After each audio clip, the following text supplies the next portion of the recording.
In November of '63, both Shelby and Miles were in Bahamas. So the Cobras were beating the Corvettes at a regular basis. And they were so much better than the Corvettes. Zorro went back and built the first Grand Sports and took that down to the Bahamas with A.J. Foyt.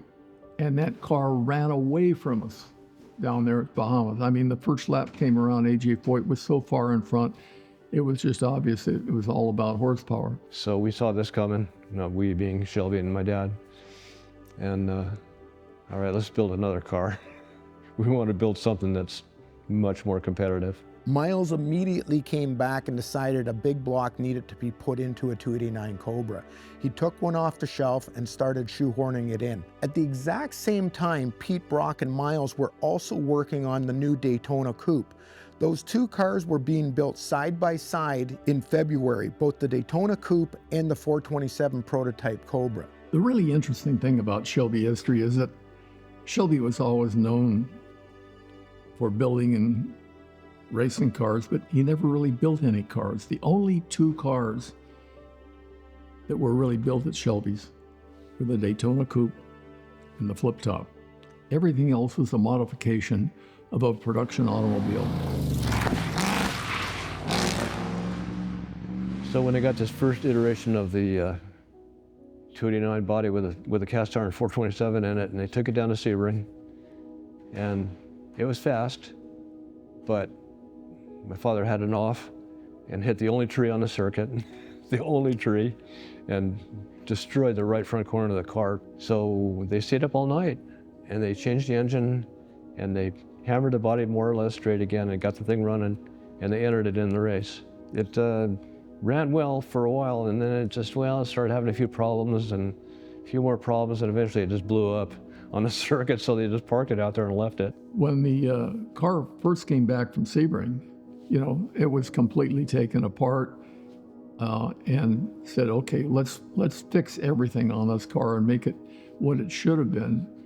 And so they took all the stuff that we had learned off the Daytona in terms of stiffening the chassis and changing all the suspension points around with heim joints. It's basically the same chassis as the Daytona, but improved with a longer wheelbase. And just taking that same structure, you can see the whole, the structure down the center and up to the cowl and everything on it just made a tremendous difference in the car.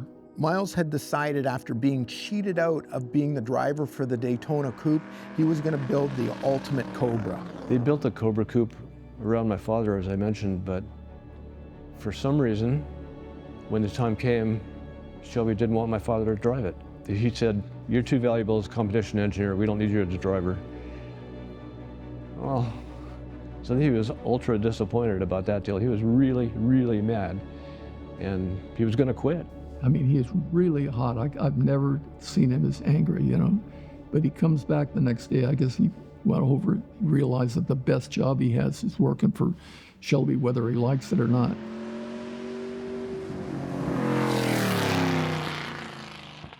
When the opportunity came up to redo the Turd, which was the same car that ran the very first day that the Daytona ran out on the track and then was ruined at Sebring when Ken crashed it, that car got completely redone. But Ken took it upon himself to do the flip top and take everything that we'd learned on the Daytona, put it on the flip top, extend the chassis out, and make every cool thing that we'd done on the Daytona went into the flip top. It was tricked out as far as you can go, I think.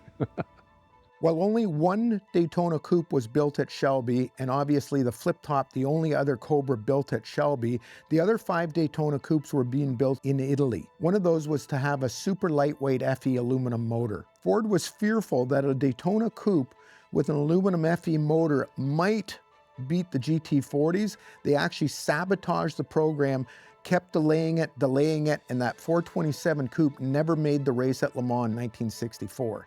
All Ford wanted to do was have GT40s successful. They didn't care about Daytonas. And unfortunately, there wasn't enough horsepower on our side. As much as Ray Geddes tried to convince them that it was to their advantage to have the Daytonas win, they only wanted to put the money into the GT40 program because they believed you know, theoretically that the car was going to be a superior car. Throughout the summer of '64, the flip top was being transformed into the ultimate Cobra. Super lightweight, super rigid, fabulous suspension, and Ken Miles asked for the motor back out of the Daytona Coupe that never actually made it to Le Mans. It was everything that Miles wanted to build. It was his answer to being taken out of the Daytona and built into whatever that he could do on it. Upon completion of the flip top, Ken Miles went out and tested the car at Riverside. It also became Ford's test bed for not only engine development, but also for springs, shocks, brake wear, and chassis adjustments. Miles now wanted his revenge for not being allowed to drive the Daytona Coupe. They took the flip top down to Nassau, where it put Chevrolet and Ford on notice that an all-aluminum big block in a lightweight Cobra could dominate racing. So Nassau Speed Weeks was at the end of the year after all the racing seasons were over. Everything was done, all competitions done, and so it was a development time for the guys to come out, and they were pretty much free to do what they wanted. And the factory teams were there. There was Ferrari, there was the Ford GT was there, and so teams, big companies were there, and yet the Cobra flip top was just faster. It's faster than everybody. So in the first heat race, he finished second, possibly sandbagging, I don't know. And in the second heat race, there's a great picture of my father in the flip top leading by the whole front straightaway after one lap. Great deal.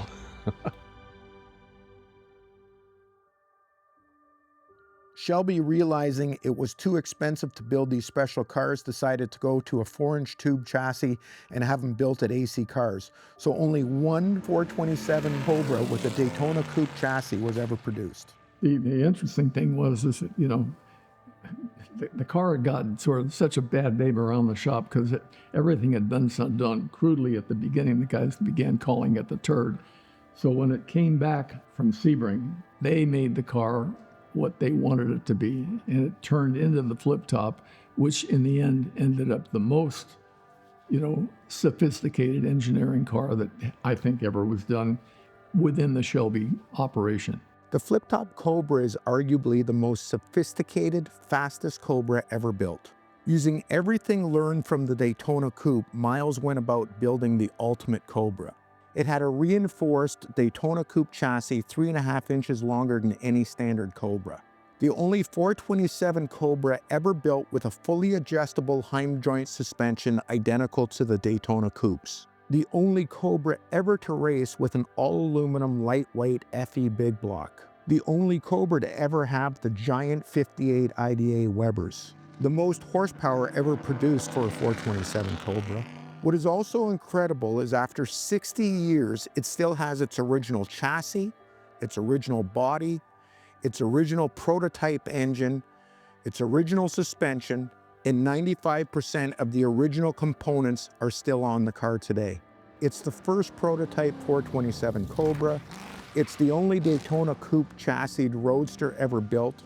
It's the only factory team car really developed, built, and raced by Ken Miles. It is truly the rarest, fastest Cobra ever built. It's the ultimate Cobra, which, you know, I'm a Cobra guy anyway. So the ultimate Cobra, yeah, this is the one.